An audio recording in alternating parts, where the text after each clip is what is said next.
નમસ્કાર. બધા સાંભળી શકે છે?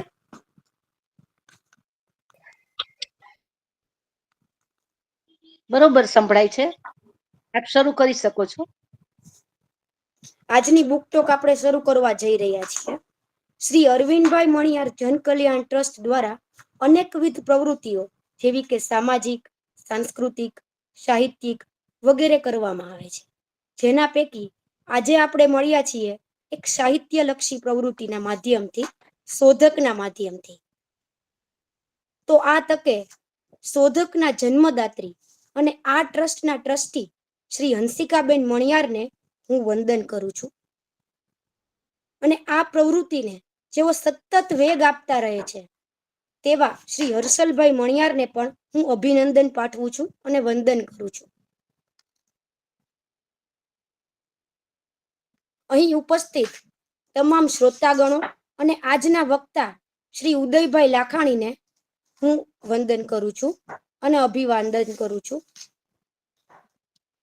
ભારતીય પરંપરા મુજબ આપણે કોઈ પણ શુભ કાર્યની શરૂઆત પ્રાર્થનાથી જ કરીએ છીએ. તો આજનો જે આ બુક ટોક છે તેની શરૂઆત પણ આપણે પ્રાર્થનાથી જ કરીશું. ઓમ સહના વવતુ સહનો ભુનક્તુ સહ વીર્યમ કરવાવહે તેજસ્વિનાવધીતમસ્તુ મા વિદ્વિષાવહે. ઓમ શાંતિ શાંતિ શાંતિ.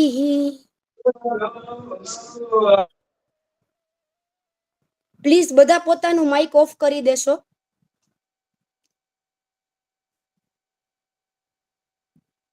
શોધક દ્વારા તમે તમારી પસંદગીનું પુસ્તક ઘેર બેઠા મેળવી શકો છો. શ્રી હર્ષલભાઈ મણિયાર અને તેમની ટીમ દ્વારા આ કાર્ય ખૂબ જ સરસ રીતે કરવામાં આવી રહ્યું છે. તો તે માટે તે સૌને હું અભિનંદન પાઠવું છું. તમે ફક્ત એક કોલથી તમને ગમતું પુસ્તક ઘેર બેઠા મેળવી શકો છો અને થોડા સમયાંતરે તે બદલી પણ શકો છો. તો આ ખૂબ સારી પ્રવૃત્તિ કહેવાય ને, કે તમારે ફક્ત તેઓને કહેવાનું છે કે તમારે શું વાંચવું છે, તમને શું વાંચવામાં રસ છે, અને તેઓ તમારી પસંદગીને ધ્યાનમાં રાખીને તમારું ગમતું પુસ્તક શોધીને તમને ઘર સુધી પહોંચાડે છે. આનાથી સારી બીજી વાંચનને વેગ આપતી પ્રવૃત્તિ બીજી કઈ હોઈ શકે? તો તે માટે આપણે સૌએ શોધક ગ્રુપને અભિનંદન પાઠવવા જોઈએ. તમારે જો આ શોધક ગ્રુપમાં જોડાવવું હોય, આ કોઈ પણ તમારું મનગમતું પુસ્તક છે એ ઘેર બેઠા મેળવવું હોય, તો તમે આ એક હું તમને ફોન નંબર આપું છું તે નોટ કરીને તેમાં કોલ કરીને તમે આના સભ્ય બની શકો છો અને આ પ્રવૃત્તિનો લાભ લઈ શકો છો. તો નંબર છે, નોટ કરી લેશો: 94 260 56 930. હું ફરી વાર રિપીટ કરું છું: 94 260 56 930. આ નંબર પર કોલ કરીને તમે આના સભ્ય બની શકો છો અને તમને જોઈતું પુસ્તક મેળવીને વાંચનની પ્રવૃત્તિનો લાભ લઈ શકશો. અને દર રવિવારે અલગ અલગ લેખકો દ્વારા ઓર અલગ અલગ વ્યક્તિઓ દ્વારા તમે અલગ અલગ બુકનો જે રસપાન છે એ પણ કરી શકો છો. તેનું નોલેજ મેળવી શકો છો. બુકની અંદરનું જે અલગ જે આખી બુક્સ છે તેનું જ્ઞાન મેળવી શકો છો. તો દર રવિવારે ભૂલ્યા વગર આ બુક ટોકમાં જોઈન થજો. આજની જે બુક ટોક આપવા જઈ રહ્યા છે તે વ્યક્તિ છે શ્રી ઉદયભાઈ લાખાણી, કે જેઓ વ્યવસાય ક્ષેત્રે પ્રોફેસર છે અકાઉન્ટિંગના, પણ અકાઉન્ટિંગની સાથે સાથે તેઓ સાહિત્યની પણ ખૂબ નજીક છે. તેઓ સાહિત્યમાં ઊંડો રસ ધરાવે છે. પોતાના વિદ્યાર્થીઓના વિકાસ માટે તેઓ અલગ અલગ પ્રવૃત્તિઓ કરતા રહે છે અને વિદ્યાર્થીઓની પણ ખૂબ નજીક છે. તેઓ સારા વક્તા પણ છે અને આજે તેઓ જે પુસ્તક વિશે વાત કરવાના છે તે છે લેખક શ્રી જ્વલંત છાયાનું પુસ્તક અર્જુન ઉવાચ. નામ સાંભળીને જ આપણા મગજમાં સીધી મહાભારતની કથા આવવા માંડે. પેલું કહેવાય છે ને કે તમને જીવનમાં જ્યારે કાંઈ ના સમજાય ને, કોઈ પણ વસ્તુના ઉકેલ ના મળે, ત્યારે એક મહાભારત જ એવું ગ્રંથ છે કે જે વાંચીને તમને બધા જ ઉકેલ મળી જાય. આ એક એવી કથા છે કે જેના બધા જ પાત્રો છે એ આપણને કઈ ને કઈ શીખવી જાય છે. અને એમાંથી જે અર્જુન છે તેની સાથે તમે તમારી જાતને વધારે મેળવી શકો. તમને વધારે પોતાના જેવું લાગે, તેની સંવેદનાઓ તમને પોતાના જેવી લાગે. તો અહીં પણ લેખકે ખૂબ સરસ રીતે જે એ સમયના અર્જુનના પ્રશ્ન હતા અને એની જે ગડમથલ હતી અને એ જે રીતે કૃષ્ણએ બધા તેના જવાબો આપ્યા હતા અને તે દૂર કરી હતી, તેને આજની યુવા પેઢીના પ્રશ્નો, આજના વિદ્યાર્થીઓના પ્રશ્નો સાથે સરખાવી છે. કારણ કે પ્રશ્નો તો એ જ છે જે અર્જુનને થતા, એ જ આપણને પણ થાય છે.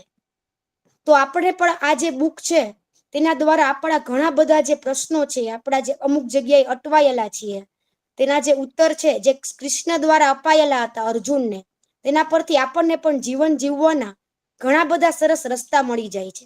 ઘણા બધા પ્રશ્નોના નિરાકરણ મળી જાય છે. ખૂબ સરસ માર્ગદર્શન મળી શકે છે. તો આ પુસ્તક ખરેખર વાંચવા જેવું છે. એક અલગ જ દ્રષ્ટિકોણ આપવામાં આવ્યો છે અર્જુન અને શ્રી કૃષ્ણ વચ્ચેના જે સંવાદો છે તેને, અને તેના ઉપરથી તમે પણ ખૂબ જ જીવન જીવવાની સારી પ્રેરણા લઈ શકો એમ છો.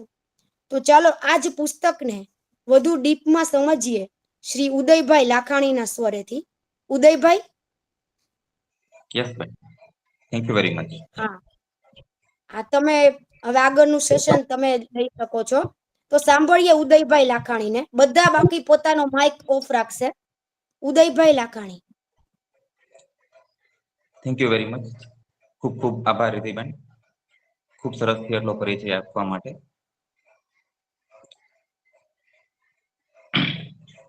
ઓનલાઈન માધ્યમ અને સમય ને ધ્યાનમાં રાખીને એક આયોજનબદ્ધ આજની આપણી આ બુક ટોકમાં આપણે જવું છે. પુસ્તક આપ સૌને ખ્યાલ છે, અર્જુન ઉવાચ. અર્જુન બોલ્યા અને અર્જુન ઉવાચ આ પુસ્તકના લેખક એટલે જ્વલંત છાયા.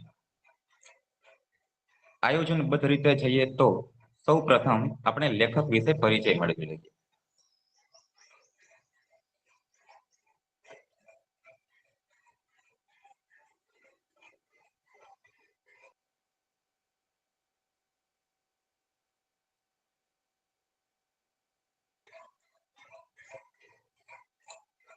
આદરણીય લેખક શ્રી જ્વલંત છાયા સાહેબ. આમ તો પરિચય આપવાની જરૂર નથી, કારણ કે એમના જેવું નામ છે એવી જ એ સિદ્ધિને વરેલા છે. જ્વલંત સિદ્ધિને તેઓ પામેલા છે. થોડો ડેપ્થમાં આપણે એમનો પરિચય જોઈએ તો જ્વલંત છાયા સાહેબ લીડિંગ ન્યૂઝપેપર ફૂલછાબના તંત્રી છે અને દર બુધવારની સપ્લિમેન્ટરી જે આવે છે પંચામૃત, તેમાં પણ તેઓ કોલમનિસ્ટ છે. આ ઉપરાંત ચિત્રલેખા મેગેઝિનમાં પણ તેઓ લખે છે. લેખકના ઘણા બધા પુસ્તકો તાજેતરમાં પ્રકાશિત થયા છે. તેમાં ડિયર સ્ટુડન્ટ્સ હોય, ઝવેરચંદ મેઘાણી, અર્જુન ઉવાચ, ત્યારે સુણ, ગાંધી ગુણ, આવા ઉત્તમ પુસ્તકો લેખકે આપણને આપ્યા છે. તો આ છે આ પુસ્તકના લેખક આદરણીય જ્વલંત છાયા સાહેબ.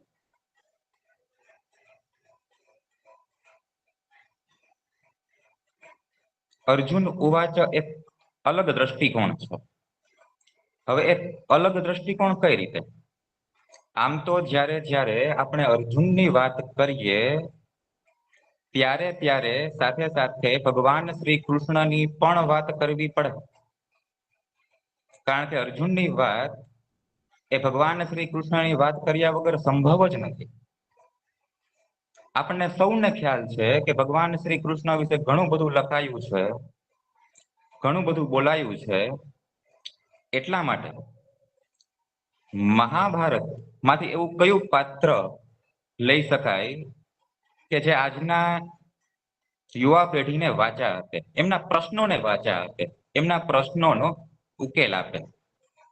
અથવા તો એક એવો પણ પ્રશ્ન થાય કે મહાભારતમાં નાયક કોણ? મહાભારતમાં નાયક કોને ગણી શકાય? કદાચ કોનો ફ્રેન્ડ લાઈફ લાઈન આપણે યુઝ કરીએ તો ઘણા બધા આન્સર આપણને મળી શકે. પણ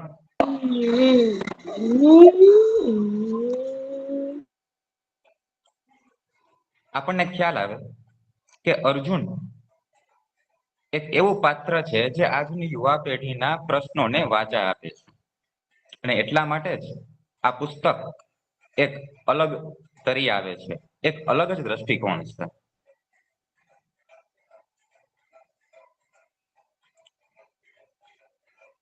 સંસ્કૃતિના એવા કેટલાક પૌરાણિક પાત્રો હોય છે જે આપણા માર્ગદર્શક બની રહેતા હોય છે. એ પછી રામાયણ હોય એટલે કે રામચરિત માનસ, અથવા તો મહાભારત ના કોઈ પણ પાત્ર સાથે આપણે એક સંવેદનાઓથી જોડાયેલા હોઈએ છીએ. એ પછી પાત્ર રામચરિત માનસ માંથી પણ હોઈ શકે અને મહાભારત માંથી પણ હોઈ શકે, અને તમામ પાત્રો એ કોઈ ને કોઈ રીતે આપણા માર્ગદર્શક બનતા હોય છે. એ પછી ભગવાન શ્રી રામ ને આપણે લઈએ, લક્ષ્મણ તમે લો, હનુમાનજીને તમે લો રામાયણમાં, તો એ રીતે આજના પ્લીઝ બધા મહાપુરુષ પોતાનું માઇક ઓફ રાખો એટલે ઉદયભાઈ બોલી શકે વ્યવસ્થિત. ઓકે. એ રીતે મહાભારતમાંથી અર્જુન શા માટે? તો પિતૃભક્તિ, ગુરુ ભક્તિ, આ બધું આપણને અર્જુનમાં જોવા મળે. અને આજના યુવા પેઢીના પ્રશ્નોની આપણે વાચા, એમના પ્રશ્નોનો ઉકેલ જોતો હોય તો લેખકે ખૂબ જ વિચારીને આ ખૂબ જ કપરું કાર્ય કહી શકાય કે એવું કયું પાત્ર વાચકની સમક્ષ મૂકવું, તો લેખકે આપણી સામે અર્જુન ઉવાચ, અર્જુનનું પાત્ર આપણને સૌને માર્ગદર્શક આપવા માટે આ પુસ્તકના માધ્યમથી આપણી સામે મૂક્યું છે.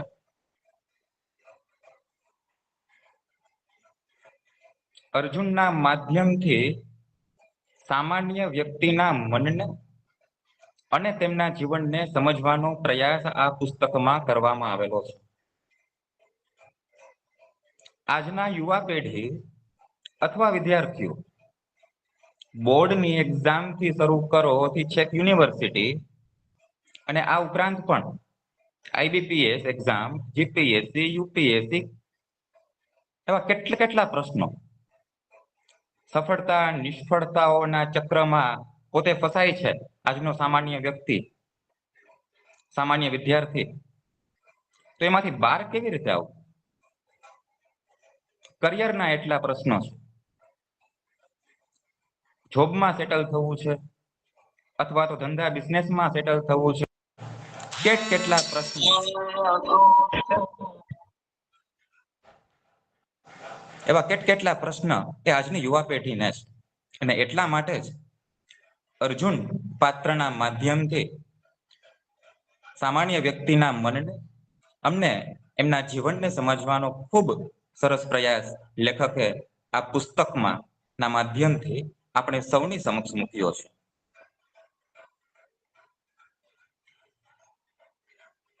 ખૂબ જ અગત્યની વાત આજની યુવા પેઢી અને આજના શબ્દો, એ પછી ડિપ્રેશન હોય, ગિલ્ટ હોય કે ફોબિયા હોય,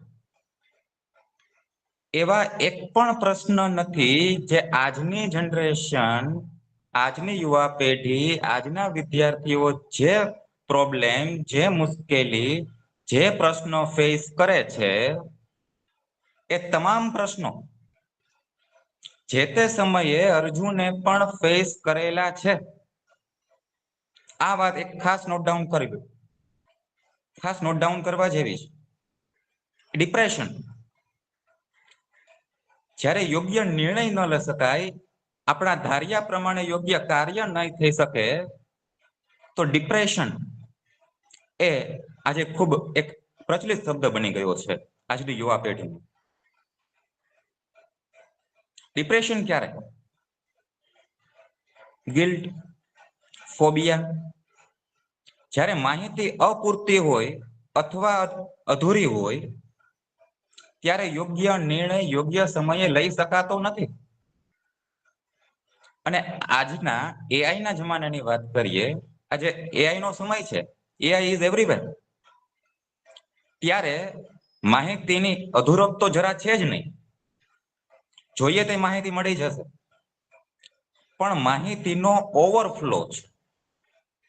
હવે માહિતી અધૂરી હોય અને માહિતીનો ઓવરફ્લો હોય, માહિતીનો અભાવ હોય કે પછી આજના સમયની જેમ માહિતીનો પ્રભાવ હોય, આ બંને સિચ્યુએશન એવી છે જેમાં નિર્ણયનીકરણની જે પ્રક્રિયા છે એ યોગ્ય સમયે લઈ શકાતી નથી. અને એ લીધેલો ડિસિઝન પણ સાચો હોય એ કોને ખબર. આ ઉપરાંત ગિલ્ટ, કોઈ ને કોઈ કારણવશ ગુસ્સાથી એવું કોઈ કાર્ય થઈ જાય જેનો પછી પાછળથી આપણને પ્રાયશ્ચિત થાય, પણ એનું ગિલ્ટ છે, એનું દુઃખ છે એ આપણને સતત અનુભવતું હોય. ફોબિયા, કોઈને કોઈ પ્રકારનો ડર. સામાન્ય ભૂલથી ગંભીર ભૂલ જે પણ આપણે વિચારી શકીએ, નાનામાં નાની ભૂલ થી મોટામાં મોટી ગંભીર ભૂલ જે આપણે વિચારી શકીએ આજના યુવાઓમાં, આજના વિદ્યાર્થીઓમાં, એમાંની એક પણ ભૂલ એવી નથી, એક પણ એવા પ્રશ્નો નથી કે જે અર્જુને ફેસ કરેલા ન હોય, અર્જુને અનુભવેલા ન હોય. એટલા માટે લેખકે આ પાત્ર પસંદ કર્યું છે. માત્ર એક અર્જુનને સમજી જઈએ અને સાથે સાથે શ્રી કૃષ્ણ ભગવાનને, તો મને લાગે છે કે તમામ પ્રશ્નોના, તમામ મૂંઝવતા પ્રશ્નોના જવાબ, એમનો ઉકેલ આપણને મળી જશે. હા, પણ એ માટે અર્જુનને સમજવા પડે. અને જ્યારે જ્યારે અર્જુનની વાત કરીએ ત્યારે આગળ પણ મેં વાત કરી એ રીતે ભગવાન શ્રી કૃષ્ણની વાત પણ કરવી પડે. શા માટે? તડકાની વાત આપણે કરતા હોઈએ તો સૂર્ય વગર થાય? સંભવ જ નથી. એટલે જ્યારે જ્યારે અર્જુનની વાત આપણે કરીએ ત્યારે ત્યારે સાથે ભગવાન શ્રી કૃષ્ણની વાત કરવી જ પડે. તેમાં બે મત છે.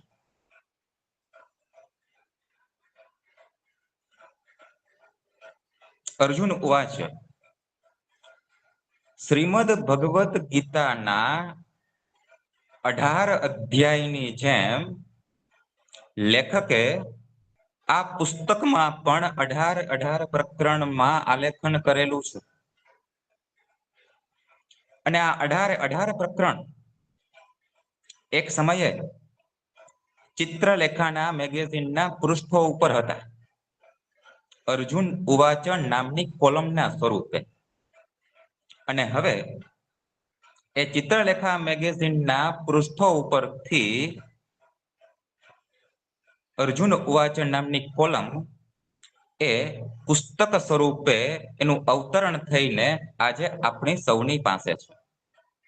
એટલે શ્રીમદ ભગવદ ગીતાના 18 અધ્યાયની જેમ લેખકે પણ 18 પ્રકરણમાં ખૂબ સુંદર મજાનું આલેખન આ પુસ્તકમાં કરેલું છે.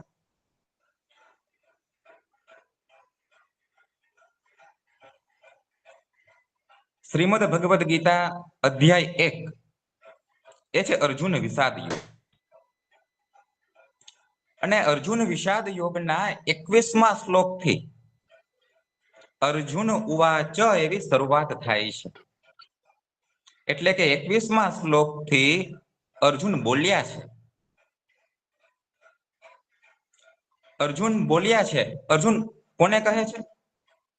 21મા શ્લોકમાં અર્જુન પુરુષોત્તમ શ્રી કૃષ્ણ ભગવાનને કહે છે કે ભગવાન, હે મધુસૂદન, તમે આપણા રથને કુરુક્ષેત્રના મેદાનમાં બરાબર મધ્યમાં લઈ જાઓ, બરાબર સેન્ટરમાં લઈ જાઓ.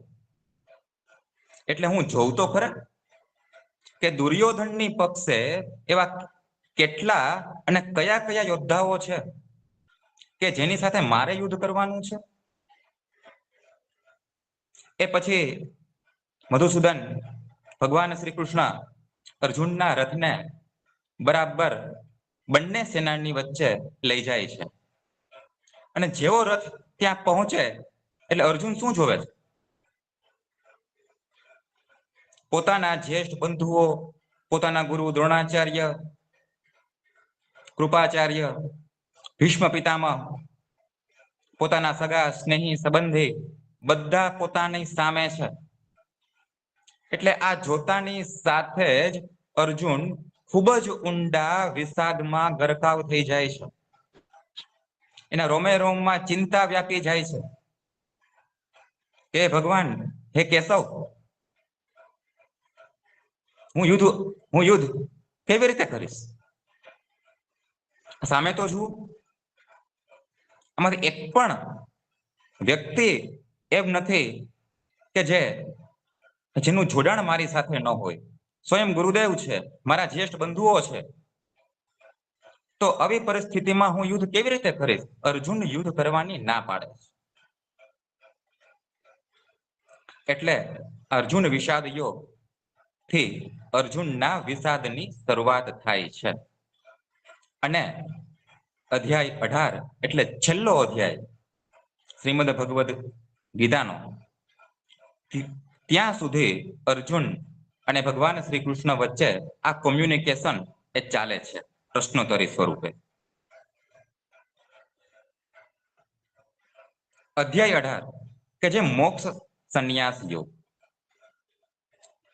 18મા અધ્યાયના 72મા શ્લોકમાં ભગવાન ઉવાચ, ભગવાન બોલ્યા છે.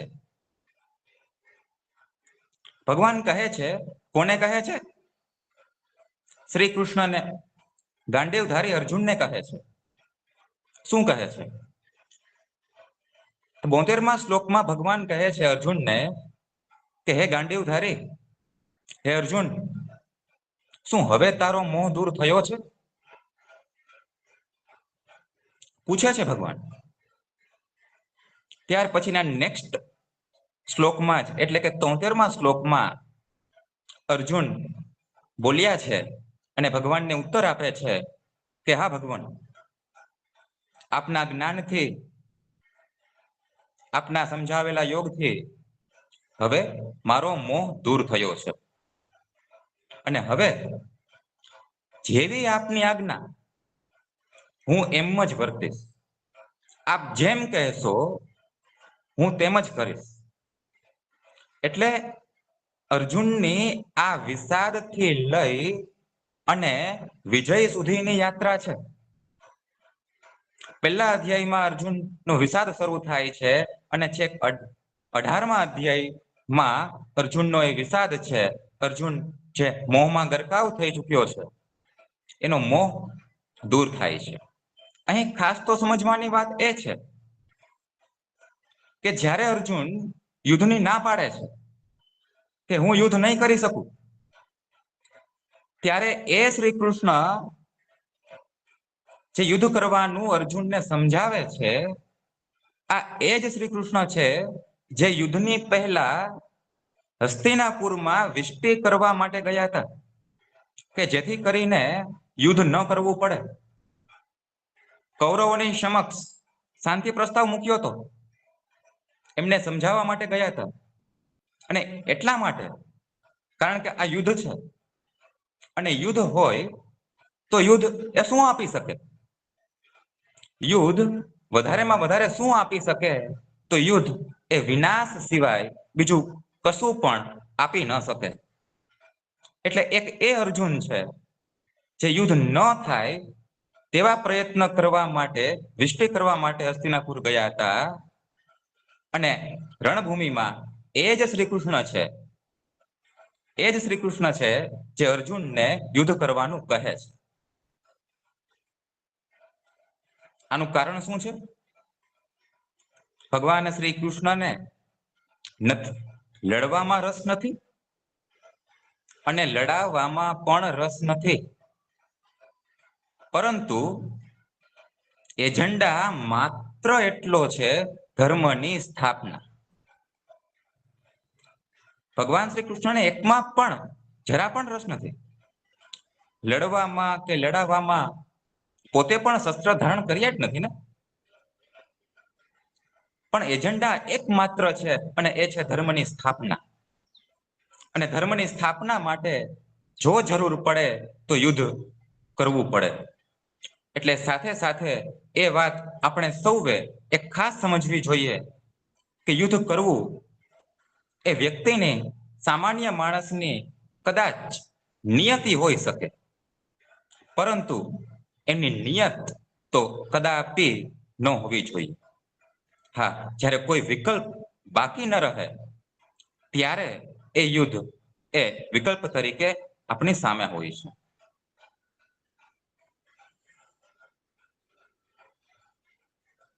ખૂબ જ મહત્વની વાત, શ્રી કૃષ્ણ શરણાગતિ. આમ તો કહેવાની જરૂર નથી, આપણે સૌને ખ્યાલ છે કે અર્જુન તો શરૂઆતથી જ ભગવાન શ્રી કૃષ્ણનો શરણાગત હતો. પોતાના હર એક કાર્યમાં અર્જુને ભગવાન શ્રી કૃષ્ણને હંમેશા સાથે રાખ્યા છે, હંમેશા એમનું માર્ગદર્શન લીધું છે અને પછી પોતે નિર્ણય કર્યો છે, અથવા તો પછી પોતે પોતાના કાર્યમાં આગળ જાય છે. હા, એકાદો પ્રસંગ છે, જયદ્રથ વધનો પ્રસંગ, જેને આગળ આપણે વાત કરવાના છીએ. આ એક પ્રસંગને બાદ કરતા લગભગ તમામ કાર્યમાં અર્જુને ભગવાન શ્રી કૃષ્ણને પોતાના માર્ગદર્શક બનાવ્યા છે. હવે અર્જુનના માધ્યમથી આપણે, આજની યુવા પેઢીએ, આજના વિદ્યાર્થીઓએ અને આપણે સૌએ, હરેક સામાન્ય વ્યક્તિને એ ખાસ સમજવાની જરૂર છે કે જ્યારે ચારે બાજુ મુશ્કેલીના વાદળો હોય, જેમાંથી બહાર આવવાનો કોઈ રસ્તો ન મળે, એક પણ દિશામાંથી કોઈ પ્રકાશ આપણને દેખાતો ન હોય, કોઈ પણ પ્રકારની હેલ્પ મળી શકતી ન હોય, અને ત્યારે જો આ જન્મના અથવા પૂર્વજન્મના આપણા સંસ્કાર સારા હોય તો હૃદયમાંથી એક ઉદ્ગાર નીકળે, અને એ ઉદ્ગાર એટલે કયો? શ્રી કૃષ્ણ શરણમ મમ. પણ છેલ્લે આપણી કરુણતા આ છે, શરૂઆતથી આપણે ભગવાનને આપણા કાર્યમાં સાથે રાખતા જ નથી. આ કરુણતા છે, આ વાત ખાસ સમજવા જેવી છે આજે. અને છેલ્લે જ્યારે કોઈ રસ્તો બાકી ન રહે, સમસ્યામાંથી બહાર આવવાનો કોઈ માર્ગ ન મળે, કોઈ મદદ કરવા તૈયાર ન થાય, ત્યારે છેલ્લે આપણને ભગવાન યાદ આવે અને છેલ્લે આપણે એમ કહીએ છીએ કે શ્રી કૃષ્ણ શરણમ મમ. એટલે ખાસ સમજવાનું એ છે કે આપણે હંમેશા આપણા સારા અને ઉત્તમ કાર્યમાં પ્રારંભથી જ શ્રી કૃષ્ણને સાથે રાખવા જોઈએ, ઈશ્વરને સાથે રાખવા જોઈએ. આપણે શરૂઆતથી જ ભગવાનના શરણાગત બનવું જ જોઈએ. પછી કોઈની મજાલ છે કે આપણા કાર્યને પાર પડતા કોઈ રોકી શકે? પોસિબલ જ નથી, સંભવ જ નથી. એટલે ઈશ્વર શરણાગત આપણા હરેક કાર્યમાં એ ખૂબ જ અગત્યની વાત આજના સમયમાં આપણા સૌએ ખાસ સમજવા જેવી છે.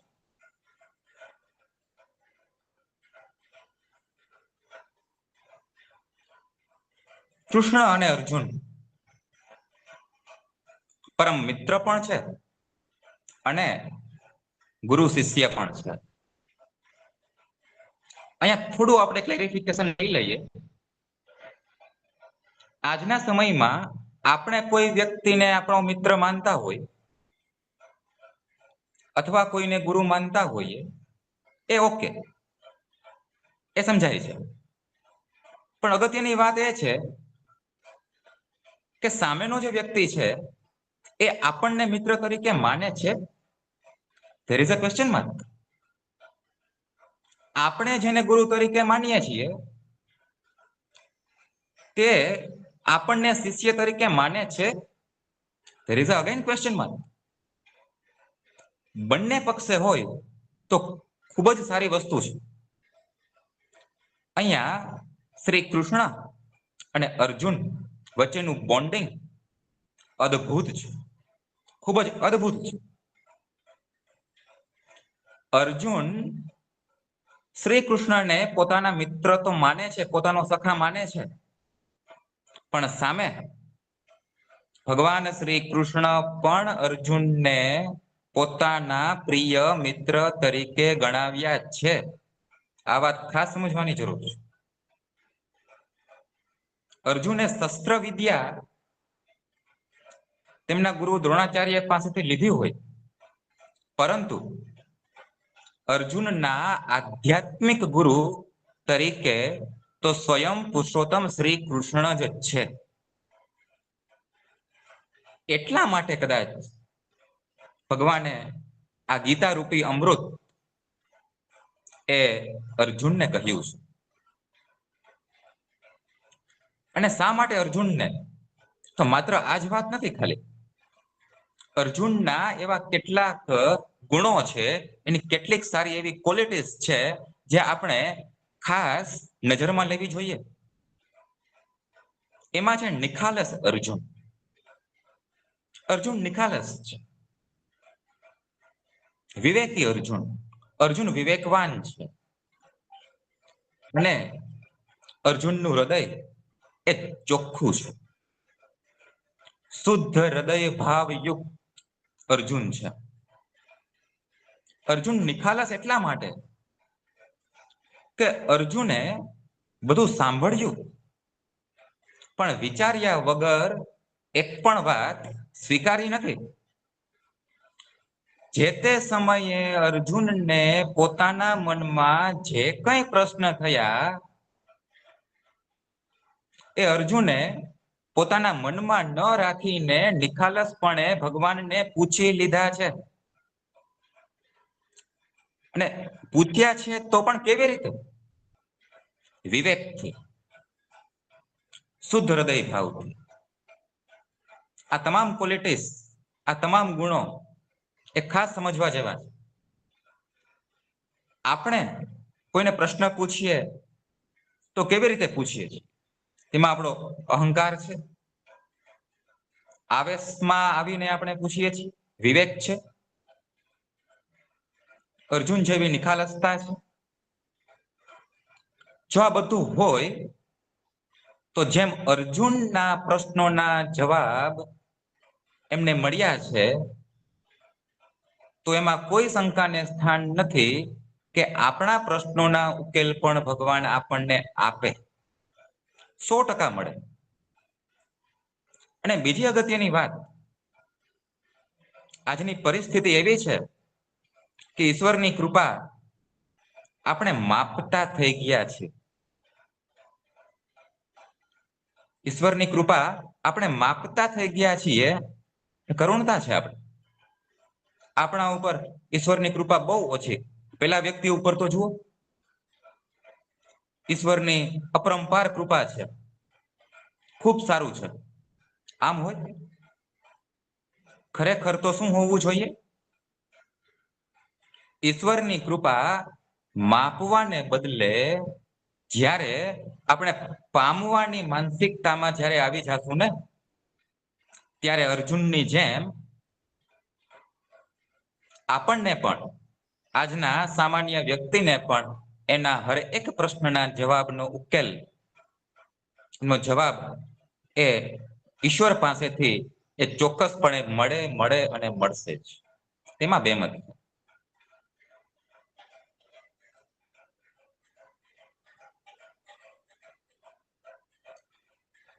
રણભૂમિ એ બની જાય છે પ્રશ્નભૂમિ. હરેક અધ્યાયમાં જે અધ્યાયમાં ભગવાને જે સમજાવ્યું છે એનો મોહ દૂર કરવા માટે, વિષાદ દૂર કરવા માટે અર્જુનનો, અને એમાં પણ અર્જુનને જ્યાં જ્યાં પ્રશ્ન થાય છે, જે જગ્યાએ નથી સમજાતું અથવા મનમાં અસમંજસ જેવી પરિસ્થિતિ છે, ત્યારે અર્જુને ભગવાનને પ્રશ્ન પૂછી લીધા છે. હા, પણ એક વાત ફરી પાછી, એ તમામ પ્રશ્નમાં વિનમ્રતા છે, વિવેક ભાવ છે, અને એનું અર્જુનનું હૃદય શુદ્ધ ભાવે એ પૂછે છે. આ વસ્તુ હંમેશા યાદ રાખવાની. બીજા અધ્યાયમાં કે જે સાંખ્ય યોગ છે એમાં ભગવાન સ્થિર બુદ્ધિની વાત કરે છે, સ્થિત પ્રજ્ઞતાની વાત કરે છે. હવે આ સ્થિત પ્રજ્ઞતાની વાતમાં અર્જુનને થોડો પ્રશ્ન થાય છે, મનમાં થોડી શંકા ઉપજે છે. એટલે બીજા અધ્યાયમાં અર્જુન ભગવાનને પ્રશ્ન પૂછે છે કે હે ભગવાન, હે કેશવ, હે મધુસૂદન, આપ મને જણાવો કે સ્થિત પ્રજ્ઞતા કે સ્થિર બુદ્ધિ વાળો હોય એ વ્યક્તિ કેમ જાણવામાં આવે? સ્થિર બુદ્ધિ વાળો વ્યક્તિ એ કેવી રીતે બોલે? એ વ્યક્તિ કેવી રીતે ચાલે? તમે જુઓ તો ખરી, વોટ આ height of questions of Arjun. કેવા પ્રશ્ન પૂછે છે. અને જેવા ક્વેશ્ચન છે એટલી જ ઊંચાઈ ભરેલા ભગવાનનો આન્સર છે. ભગવાન શું કહે છે અર્જુનને ઉકેલ આપતા કે અર્જુન તું સાંભળ, જે વ્યક્તિ સુખ અને દુઃખમાં સમાન છે, જેનામાં ક્રોધ નથી, દ્વેષ ભાવ નથી, એ સ્થિત પ્રજ્ઞતા વાળો. ત્યારબાદ અધ્યાય નંબર 3 પણ જ્યારે કર્મયોગની વાત આવે છે ત્યારે પણ પહેલા જ શ્લોકમાં અર્જુન બોલ્યા છે, કારણ કે કર્મ વિશેની વાત બીજા અધ્યાયમાં ભગવાને ઓલરેડી અર્જુનને સમજાવેલી છે. અને એટલા માટે કર્મયોગની શરૂઆતમાં જ અર્જુન ફરી પાછો પ્રશ્ન પૂછે છે કે હે અચ્યુત, તમે મને પહેલા કર્મ સમજાવ્યું અને હવે તમે એમ કહો છો કે કર્મ કરતા જ્ઞાન ચઢિયાતું છે. મને મનમાં અસમંજસ થાય છે, કૃપા કરીને આપ કહેશો? કર્મ કરતા જ્ઞાન ચઢિયાતું છે તો પછી તમે મને શા માટે આ ભયાનક યુદ્ધમાં મને જોડાવાનું કહો છો? ત્યારે ભગવાન શ્રી કૃષ્ણ ખૂબ જ સરસ ઉત્તર આપે છે કે અર્જુન, કર્મ અને જ્ઞાન એ બંને સમાન છે. જ્ઞાનથી તું તારું કર્મ યથા યોગ્ય રીતે વ્યવસ્થિત રીતે બજાવી શકીશ. અને જ્ઞાન એટલે શું? આજના પરિપ્રેક્ષ્યમાં જ્ઞાન એટલે શું? તો આપણી ક્વોલિફિકેશન, આપણી સ્કિલ, આપણી કેપેસિટી. જો આ બધું આપણામાં વ્યવસ્થિતપણે હોય તો આપણે આપણું જે કર્મ છે, જે આપણી જોબ છે, જે આપણું કર્તવ્ય છે, એને સારી રીતે આપણે બજાવી શકવાના છીએ. એટલે આ આન્સરથી ભગવાને ખૂબ સરસ ઉકેલ અર્જુનને આપ્યો છે. ત્યારબાદ અધ્યાય 4માં કે જે જ્ઞાન કર્મ સંન્યાસ યોગ છે, તેની અંદર સૌથી પહેલા શ્લોકમાં ભગવાન શ્રી કૃષ્ણ ઉવાચ, ભગવાન બોલ્યા છે કે અર્જુન, હું તને આજે અત્યારે આ યોગની વાત કરું છું, આ જ્ઞાન આપું છું, એ તું માત્ર પહેલો વ્યક્તિ નથી. યુગો પહેલા આ જ યોગ, આ જ ભાગવત જ્ઞાન મેં સૂર્યને પણ કહેલું છે. આ પહેલો શ્લોક ભગવાન બોલે છે. ભગવાને કહ્યું છે કે આ જ્ઞાન મેં સૌથી પહેલા સૂર્યને કહ્યું હતું અને ત્યારબાદ વર્ષો સુધી એ સુષુપ્ત અવસ્થામાં રહ્યું, એક રહસ્ય બનીને રહ્યું, અને હવે આટલા સમય પછી આજે ફરી પાછું આ યોગ હું તને કહેવું છું, હું તને સમજાવું છું. હવે જ્યારે ભગવાને પ્રથમ શ્લોકમાં આ વાત કરી અને આ વાત બીજા ત્રીજા શ્લોક સુધી પણ ચાલે, ત્યારે ચોથા શ્લોકમાં અર્જુનને ફરી પાછો પ્રશ્ન થાય છે. તમે જુઓ, એક પણ વાત અર્જુન સાંભળે છે, તમામ વાત, પણ વિચાર્યા વગર અર્જુન સ્વીકાર કરતા નથી. જ્યાં જ્યાં પણ ડાઉટ જન્મે છે, એમને શંકા જાય છે, મનમાં થોડો તર્ક વિતર્ક થાય છે, મનમાં થોડીક અસમંજસ થાય છે, ત્યારે અર્જુને પ્રશ્ન પૂછી લીધા છે. અને આપણે થોડી વાર માટે માની લઈએ કે અર્જુને પ્રશ્ન પૂછ્યા જ ન હોત તો? જો કદાચ આવું થાત કે અર્જુન પ્રશ્ન જ ન પૂછ્યા હોત અને બધું માત્ર સાંભળ્યું હોત તો શું થાત? તો આપણને કદાચ મહાભારત તો મળી હોત, પરંતુ શ્રીમદ ભાગવત ગીતા રૂપી અમૃત એ આપણને કદાપી મળ્યું હોત નહીં. એટલા માટે અર્જુનના આ પ્રશ્ન એ ખૂબ જ અગત્યના છે. ફરી પાછા આપણે ટ્રેક ઉપર આવીએ તો શ્લોક નંબર 4 માં અર્જુનને ફરી પાછો પ્રશ્ન થાય અને એ પ્રશ્ન જન્મ વિશે છે. અર્જુન ભગવાન શ્રી કૃષ્ણને કહે છે કે હે કેશવ, તમે હજી હમણાં એમ કીધું છે કે તમે આ યોગ આ જ્ઞાન મારી પહેલા સૂર્યને કીધું છે. હું પોતે કેવી રીતે માનું? આ અર્જુન કે છે, હું કેવી રીતે માનું? તમારો જન્મ તો અત્યારે હાલના સમયમાં છે, તો પછી તમે આ વાત આ જ્ઞાન મારી પહેલા સૂર્યને કેવી રીતે કીધી હોય? અને પ્રશ્ન પણ આ પ્રકારનો પ્રશ્ન અર્જુનને થવો એ સ્વાભાવિક પણ છે. ત્યારે 7મા શ્લોકમાં, આ જ અધ્યાયના 7મા શ્લોકમાં પુરુષોત્તમ શ્રી કૃષ્ણ દ્વારા ખૂબ જ સરસ જવાબ એ અર્જુનને મળે છે. અને માત્ર અર્જુન નહીં, અર્જુન વતી અર્જુન દ્વારા આપણા સૌને મળે છે. કેશવ બોલ્યા, ભગવાને ઉત્તર આપ્યો કે અર્જુન, યદા યદા હિ ધર્મસ્ય યદા યદા હિ ધર્મસ્ય ગ્લાનિર્ભવતિ ભારત. અર્જુન, જ્યારે જ્યારે ધર્મની સ્થાપનાનો એજન્ડા હોય, અધર્મની વૃદ્ધિ હોય, ત્યારે ત્યારે હું અવતાર ધારણ કરું છું.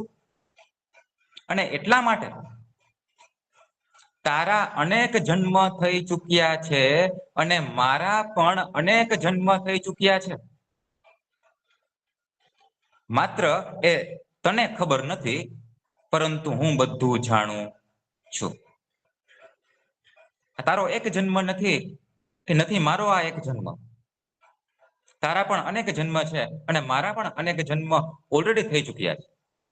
અને એટલા માટે હું એમ કહું છું કે મેં આ યોગ યુગો પહેલા સૂર્યને પણ કહ્યો હતો. ત્યારબાદ આ ભગવદ રૂપી અમૃત છે એ આગળ ચાલે અને અધ્યાય 6માં કે જે આત્મ સંયમ યોગની જે ભગવાન વાત કરે છે, અર્જુનને સમજાવે છે, ત્યારે આ આત્મ સંયમ યોગમાં શ્લોક 33માં ફરી પાછો અર્જુનનો પ્રશ્ન છે. એક પણ વાત અર્જુન, તમે જુઓ, વિચાર્યા વગર અર્જુન કોઈ વાત સ્વીકારતા નથી. નિખાલસ છે, એ આપણે અગાઉ વાત કરી. પોતાના મનમાં જે આવ્યું એ અર્જુને પૂછ્યું. અને એટલા માટે ભગવાન શ્રી કૃષ્ણને અર્જુન પ્રિય છે. અને કદાચ આ ગીતા જ્ઞાન પણ એટલા માટે જ અર્જુનને પ્રદાન કરે છે. શું પ્રશ્ન છે અર્જુનનો? મનની ચંચળતા વિશે પ્રશ્ન છે. હવે આ પ્રશ્ન આજે કોને નથી, એમ આપણે કહીએ તો પણ કદાચ ખોટું નથી. હર એક સામાન્ય વ્યક્તિને આજે આ પ્રશ્ન છે. કારણ કે મન છે, મનની ચંચળતા, ફિઝિકલી આપણે હાજર હોય, મેન્ટલી આપણે ન હોય, એ શક્ય છે. એટલે અર્જુન ભગવાનને પ્રશ્ન પૂછે છે કે હે અચ્યુત, મને ઉકેલ કહો. આ મન ખૂબ જ ચંચળ છે, ખૂબ જ બળવાન છે. તે કોઈ એક વસ્તુ ઉપર મારું ધ્યાન કેન્દ્રિત કરતું નથી. અને આ પ્રશ્નના ઉકેલમાં સ્વયં ભગવાન શ્રી કૃષ્ણ ઉકેલ આપે છે કે અર્જુન, વાત તારી સાચી છે. આ મન ખૂબ જ ચંચળ છે. અને સ્વયં ભગવાને પણ કીધેલું જ છે કે સર્વ ઇન્દ્રિયોમાં મન હું પોતે છું.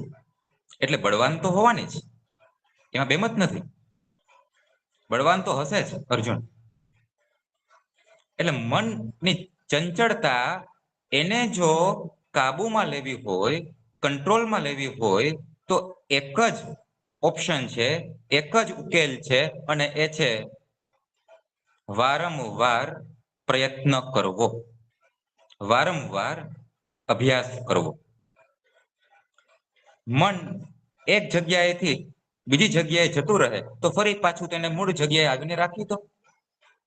વારંવાર અભ્યાસ એ એકમાત્ર વિકલ્પ છે, બીજો એક પણ વિકલ્પ નથી. એટલે આવી ખૂબ સુંદર મજાની વાત, ખૂબ સુંદર મજાનો ઉકેલ એ ભગવાને અર્જુનને સંભળાવ્યો છે.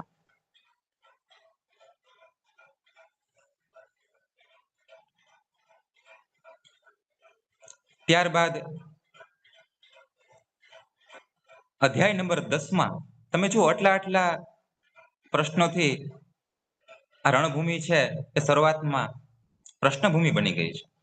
અધ્યાય 10 જે વિભૂતિ યોગ છે, અને આ વિભૂતિ યોગ એ જ યોગ છે, આ એ જ અધ્યાય છે કે જેની અંદર ભગવાન શ્રી કૃષ્ણએ અર્જુનને પોતાનું વિરાટ દર્શન કરાવ્યું છે. એટલે એક રીતે આપણે એમ પણ કહી શકીએ કે અર્જુનની આ વિષાદથી લઈ અને વિજય સુધીની યાત્રામાં વચ્ચે વિશ્વ દર્શન પણ થઈ શકે, વિશ્વરૂપ દર્શન પણ થઈ શકે છે. આ વાત પણ ખાસ ધ્યાનમાં લેવા જેવી ખરી. શ્લોક નંબર 17 અને 18માં અર્જુન ભગવાનને પૂછે છે, વિશ્વરૂપ દર્શન કર્યા બાદ,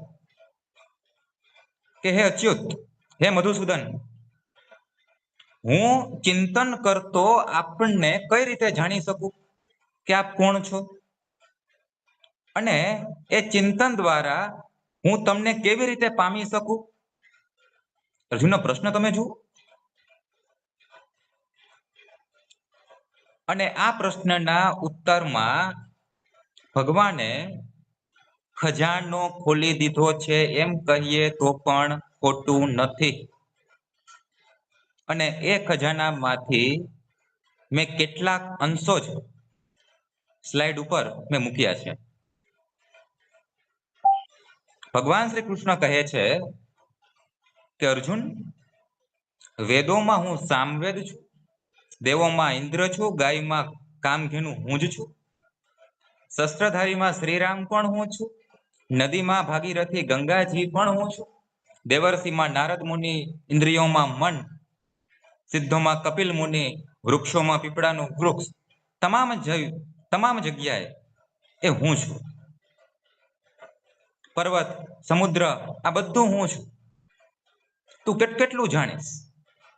માટે તું ખાલી એટલું સમજી લે કે આ સમગ્ર બ્રહ્માંડને નિયંતા કરનારો એ હું પોતે છું. આ પ્રકારનો ઉકેલ, ખૂબ જ ઊંડાઈ ભર્યો ઉકેલ એ ભગવાન અર્જુનને આપે છે.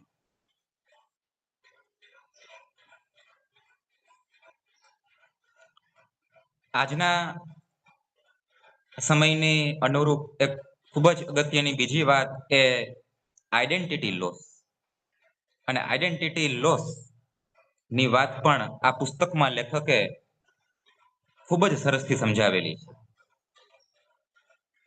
આઈડેન્ટિટી લોસ એટલે કે સ્વ ઓળખ, પોતાની ઓળખ ગુમાવવી.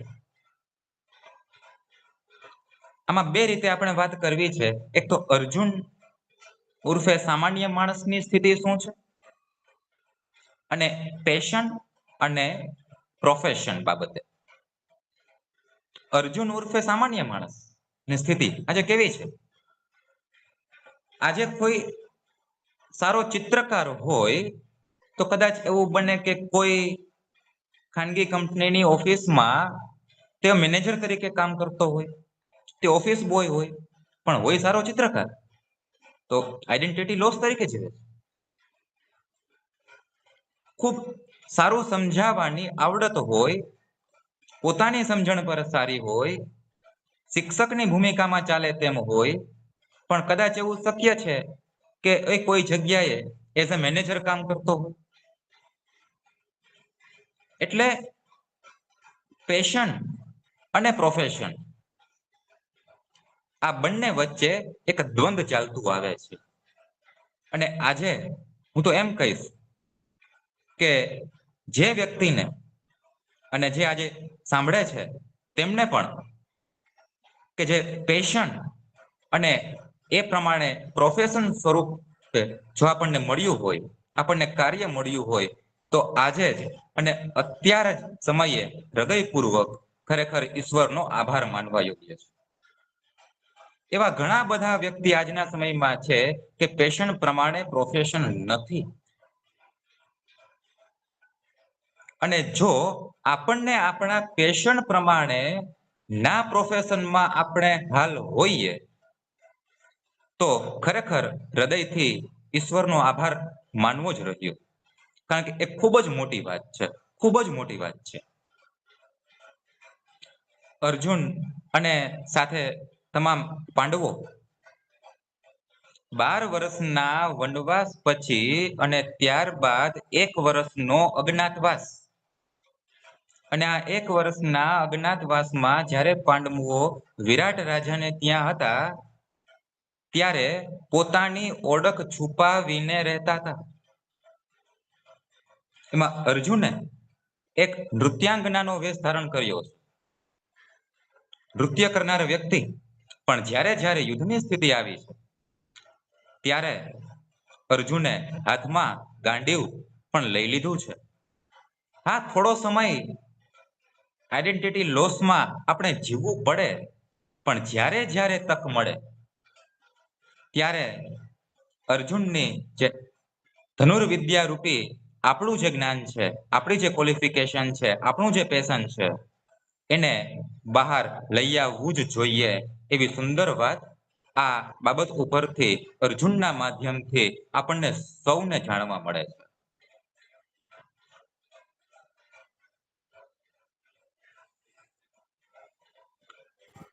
ખૂબ સરસ વાત કરી ઉદયભાઈએ. Thank you very much.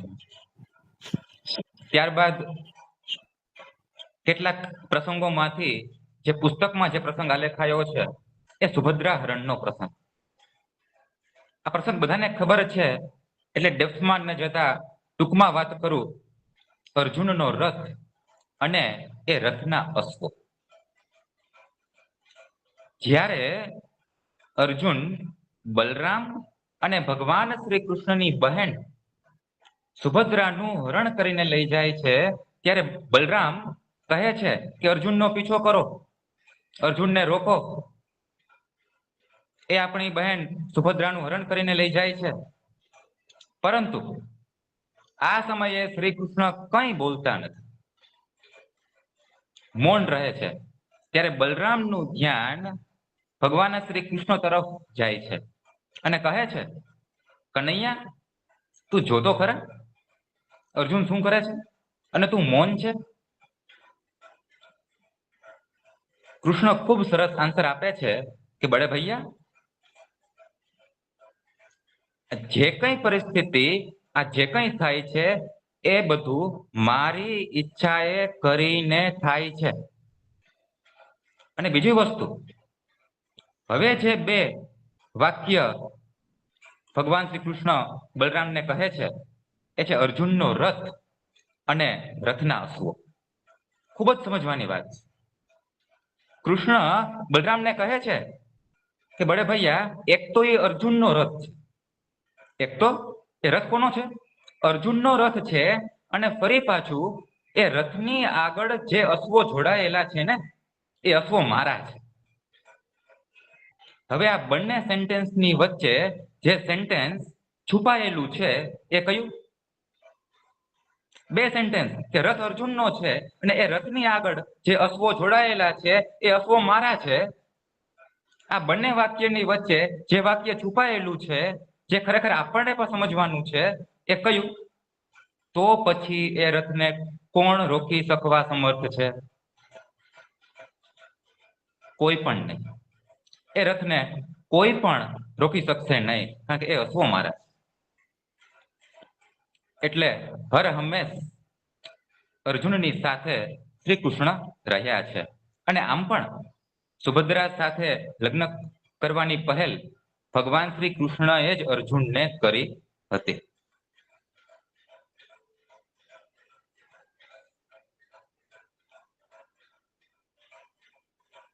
યુદ્ધ પહેલા આપણને સૌને ખ્યાલ છે કે અર્જુન અને દુર્યોધન એ શ્રી દ્વારિકાધીશની મુલાકાતે જાય છે. અને આ મુલાકાતમાં પણ આપણને અર્જુનની સમજણ અને દુર્યોધનની દુર્બુદ્ધિ જાણવા મળે. સૌ પ્રથમ અર્જુનને ચાન્સ મળ્યો હતો ભગવાન શ્રી કૃષ્ણ પાસે માગવા માટે, યુદ્ધ માટે, યુદ્ધની હેલ્પ માટે. અર્જુને શું માગ્યું? અર્જુને સ્વયં શ્રી કૃષ્ણને માગ્યા અને દુર્યોધને એમની યાદવોની સેના, નારાયણી સેના માગી.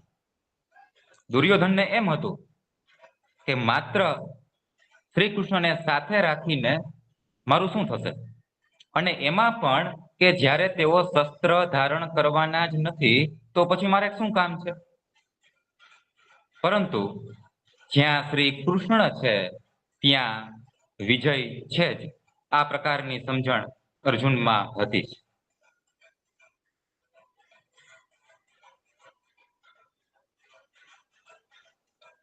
છેલ્લો પ્રસંગ જે મારે લેવો છે એ જયદ્રથ વધનો પ્રસંગ. મેં બહુ શરૂઆતમાં વાત કરી કે માત્ર એકાદો પ્રસંગ એવો છે કે જેમાં અર્જુને ભગવાન શ્રી કૃષ્ણનું માર્ગદર્શન લીધું નથી. અને આ વાત શ્રી કૃષ્ણ પણ અર્જુનને કીધી છે. જયદ્રથ વધના પ્રસંગમાં શું છે એની મૂળભૂત પૂર્વ ભૂમિકા?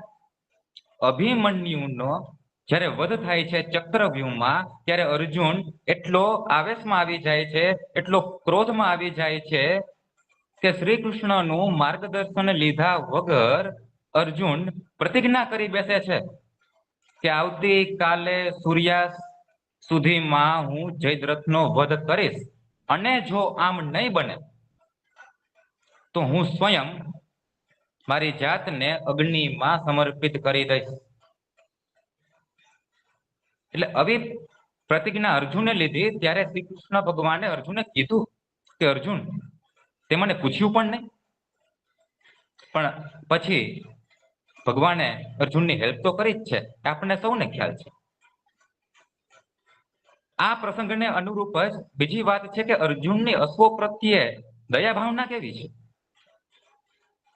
એ યુદ્ધના સમયે અર્જુનને એમ થાય છે કે હે કેશવ, આપણા રથના અશ્વો મને એમ લાગે છે કે એ થાકી ગયા છે, એમને આરામની જરૂર છે, એમને પાણી પીવું છે. અર્જુન પોતાના ગાંડીવમાંથી ધરતી ઉપર પોતાનું તીર છોડે છે અને પાણી ઉત્પન્ન કરે છે, અને યુદ્ધની વચ્ચે એક તીર રૂપી કવચ બનાવી દે છે અને પોતાના અશ્વોને શાંતિથી આરામ કરી અને એને પાણી પીવડાવે છે. ચાલુ યુદ્ધમાં અર્જુનની આ દયા ભાવના પણ એક ખાસ નોંધવા જેવી છે.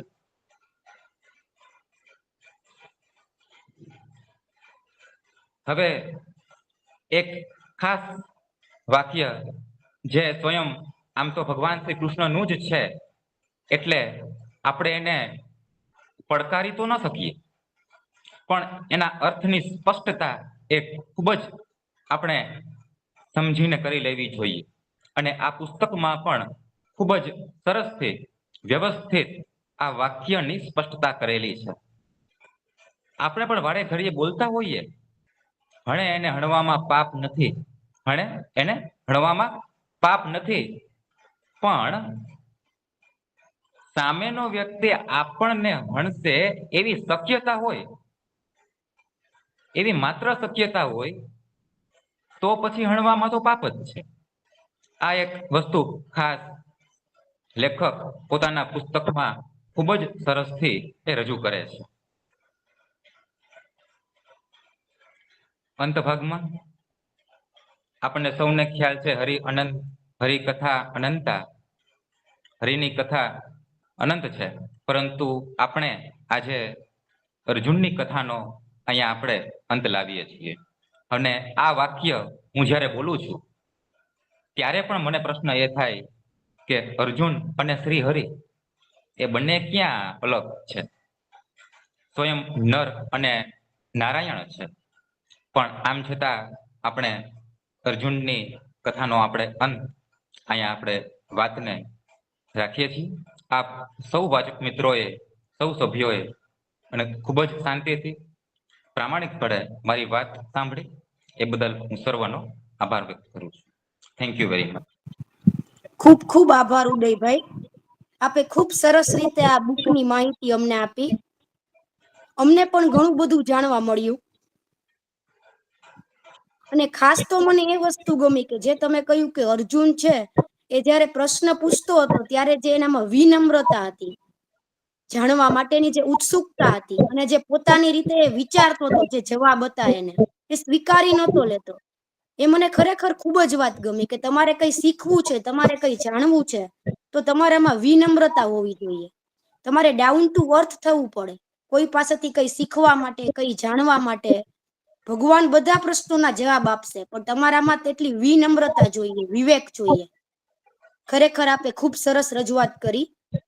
શ્રોતાગણો, તમને પણ હું પૂછવા માંગુ છું, તમારે કઈ આ વિશે કેવું હોય ઉદયભાઈને, કોઈ પ્રશ્ન હોય તો તમે પૂછી શકો છો.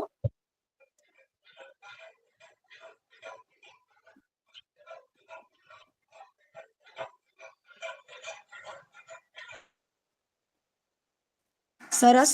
તો આજની આ બુક ટોક ઉદયભાઈએ ખૂબ સરસ માહિતી સાથે સંપન્ન કરી. અમને બધાને ઘણું જાણવા મળ્યું. અમારા પણ ઘણા બધા પ્રશ્નોનું નિરાકરણ આવી ગયું. Thank you Udaybhai. ખૂબ જ સરસ બુક ટોક આપી. ફરી મળીશું આવતા રવિવારે. બીજી કોઈ બુકની પણ આપણે માહિતી મેળવીશું. આ સાથે આપણે આજનું અહીં બુક ટોક પૂરી કરીએ છીએ. Thank you all. Thank you Udaybhai.